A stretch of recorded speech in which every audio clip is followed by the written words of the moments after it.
Ok, je suis M.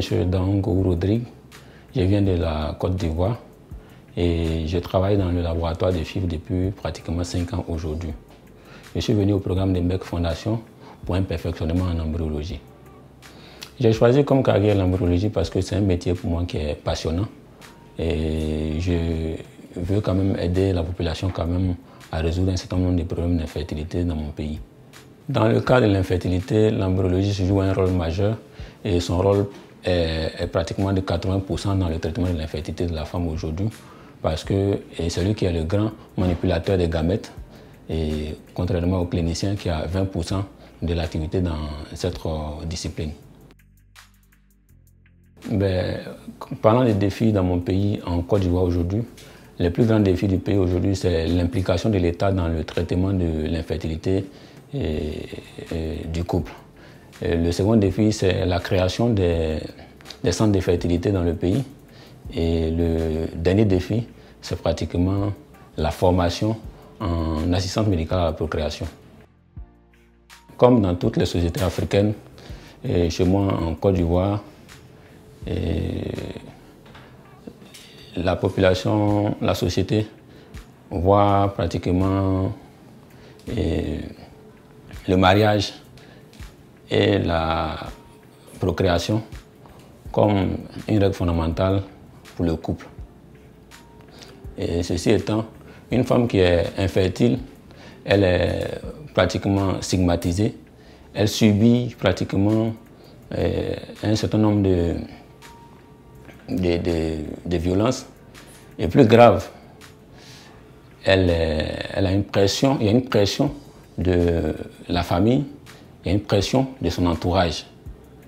Ce qui fait qu'aujourd'hui, dans notre société, une femme qui a un problème de procréation, elle représente un paria. C'est difficile pour elle. Et aujourd'hui, quelles que soient ses qualités, quels que soient ses avantages, le fait même qu'elle n'arrive pas à procréer aujourd'hui, ça représente pour elle un paria. Elle ne peut pas avancer dans la société, elle est vilipendée. Et aujourd'hui, le programme de formation de MEC Fondation, je pense que va beaucoup m'aider d'abord dans le traitement de l'infertilité de la patiente dans mon pays. Et pour ma patiente, ça sera une amélioration continue de son traitement. Et pour mon pays, je pense que c'est un accroissement de compétences dans le domaine de l'infertilité et du couple. Ok, pour cette formation de MEC Fondation, je pense qu'elle est beaucoup bénéfique pour moi, dans la mesure où cette formation va me permettre de pouvoir traiter l'infertilité du couple dans mon pays. Et pour ma patiente aussi, je pense que ça lui sera bénéfique dans la mesure où il aura une amélioration au niveau de sa prise en charge. Et enfin, pour mon pays, je pense que c'est pratiquement un accroissement du nombre de biologistes compétents dans le domaine du traitement de l'infertilité. Parlant du domaine qui m'a vraiment marqué dans ma formation ici dans ce programme de MEC Fondation, je pense que les 4 modules qu'on a appris, avant de venir déjà, j'avais déjà une approche de l'ICSI qui était pratiquement difficile, mais avec la pédagogie des enseignants que j'ai réussi ici, c'est pratiquement un jeu d'enfant pour moi aujourd'hui. J'ai la capacité de manipuler les embryons en termes d'ICSI facilement, donc je suis vraiment content pour cette compétence que j'ai acquise ici en termes de l'ICSI. Les autres techniques, je les pratiquais déjà au pays, mais l'ICSI c'était difficile. Aujourd'hui, je ne suis pas très satisfait et très heureux de cette maîtrise que j'ai apprise ici.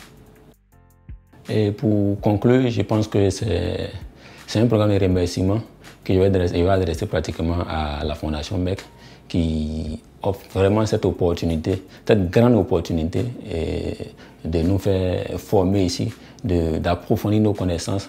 Je pense que je n'ai pas réellement les mots pour exprimer mon remerciement. Ce que je peux dire, c'est que le Seigneur les assiste. Bonne continuation, qu'ils continuent comme ça d'aider la population pour que la femme stérile qui existait dans notre country, qui existait pratiquement dans nos pays, puisse retrouver le sourire dans son foyer. Bonne continuation à MEC, félicitations à vous et que Dieu vous assiste.